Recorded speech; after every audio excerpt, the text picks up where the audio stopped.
Guy Benson coming to Kansas City in less than 1 month. June 12th, he will be here. Tickets are still available for the meet and greet at KCMOTalkRadio.com. Look at this breaking news. Woo! April inflation numbers are in. They came out 15 minutes ago. And inflation fell to 2.3%, below expectations of 2.4%, which marks a third straight monthly decline in headline inflation. So inflation continues to cool down. The core inflation number came in at 2.8%, in line with those expectations. So what's the main reason for this? I'm going through the U.S. Bureau of Labor Statistics numbers right now. So we're digesting this in real time. I'm seeing these charts, obviously, for the first time here. The numbers just came out, but I want to make sure that we're on top of this and getting this to you as quickly as we can. So 2.3%. This is also the lowest number for inflation since February of 2021. That's right.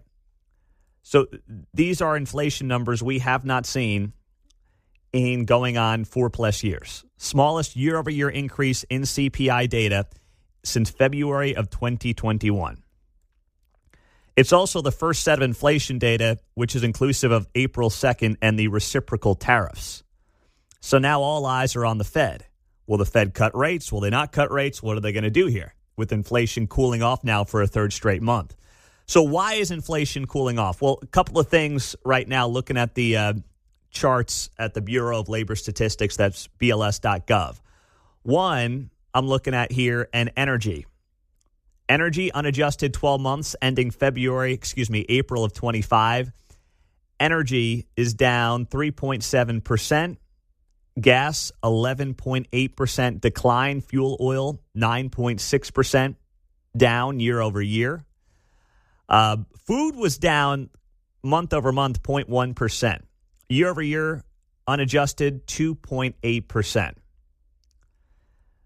But it did come down month to month. That's a good sign. A lot of that probably driven in part by fuel and energy costs. Food away from home was down 0.4% month over month.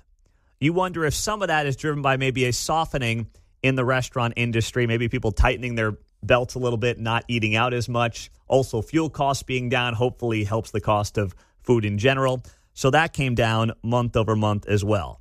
But that was the main reason. Energy, the main reason that inflation came in below expectations at 2.3%. So this is welcomed news this morning. This comes in below expectations, which obviously is going to be welcomed, I would imagine, for the markets today. Yesterday was a monster day. Markets all increased 2.5% to 4%. Dow, S&P, and NASDAQ. NASDAQ got the biggest bump. A lot of the big tech stocks liked the fact that the tariffs were put on a 90-day pause with China.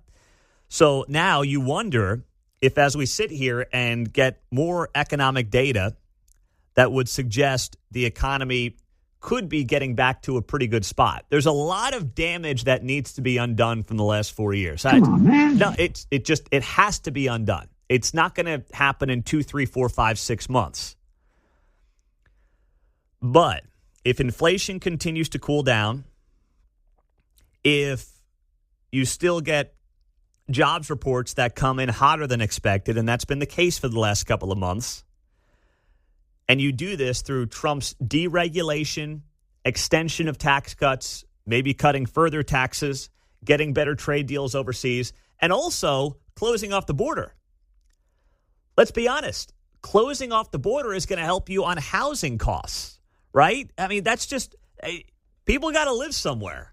If you have fewer people, whether they're legal or not, chasing housing, the price of housing will maybe not go down, but will not increase at the rates that we've seen. And that was always something that I thought got overlooked over the last few years. The working poor to the poor in this country were getting crushed with housing costs because they were the ones who were more likely to be competing for housing with those who are not in the country legally.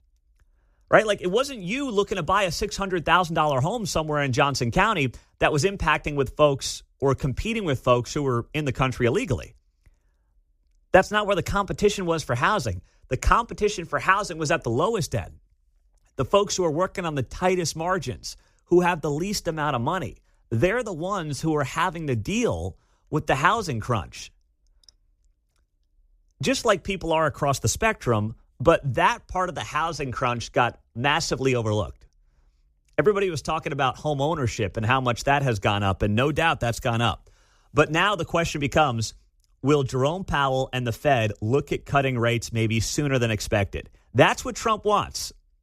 He had some tweet the other day about Powell. I don't know what he called him. He's like, I don't like the guy at all, but I don't hate him. Or I don't know, something very Trumpish about Jerome Powell.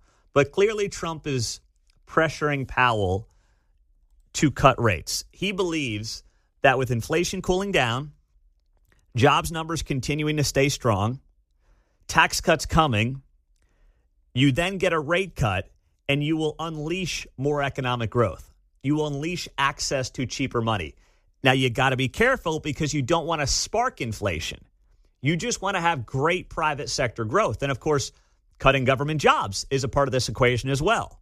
I know Emmanuel Cleaver is standing somewhere on a lawn around World War I screaming about this. You muster I know that's happening, but the reality is when you also cut government jobs, you cut government spending, and you force people into the private sector, which will be good for private sector growth, which is what you need to fund the government anyway. None of this works without a robust private sector. And that was one of the dirty little secrets of the last 4 years, that a lot of the jobs were coming from government, whether it was federal government jobs, state, or in many cases, county and city government jobs, because these counties and cities got way over bloated over the last few years. So if you can at least start with the federal jobs cuts, that would be a step in the right direction. But the headline news, April inflation numbers coming in at 2.3%, below the expectations, a third straight monthly decline in headline inflation, and the lowest year-over-year inflation numbers since February of 2021. Big wins all around.